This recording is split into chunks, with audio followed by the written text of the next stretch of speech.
দুই দফা পিছিয়ে বিডিআর হত্যাকাণ্ডে বিস্ফোরক আইনে করা মামলায় 239 বিডিআর জওয়ানের জামিনের আদেশ আজ।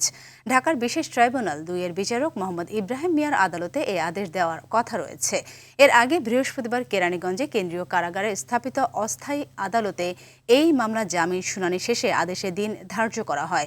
তবে এদিন আদেশ না দিয়ে সোমবার নতুন করে আদেশের দিন ধার্য করে আদালত। এ মামলা প্রথম দফায় 178 জন জামিনে মুক্তি লাভ করেন। দ্বিতীয় দফায় যারা জামিন আবেদন করেন তাদের অধিকাংশই হত্যা মামলায় যাবজ্জীবন অথবা বিভিন্ন মেয়াদের সাজা পাওয়া আসামি। জামিন আদেশ ঘোষণাকে কেন্দ্র করে আদালতে ভিড় করেন বিডিআর জওয়ানদের স্বজনরা। ওনারা জেলখানায় আসছে, আজকে যেন জামিনের আদেশ দেখ। কালকে আমাকে কি তালবাহানা করে করছে, আমরা আর তালবাহানা সহ্য করতে পারতেছি না। বৃহস্পতিবারে কোর্টে গেছি, অন্তা কলেজে কোর্টে যান, জজ কোর্টে যান, আমরা দিতেছি।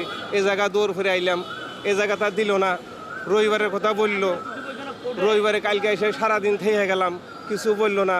ফের আজকে আসার কথা বলছে, আজকে আইছি। কি করব সেটা আল্লাহ পাকই জানতেছে।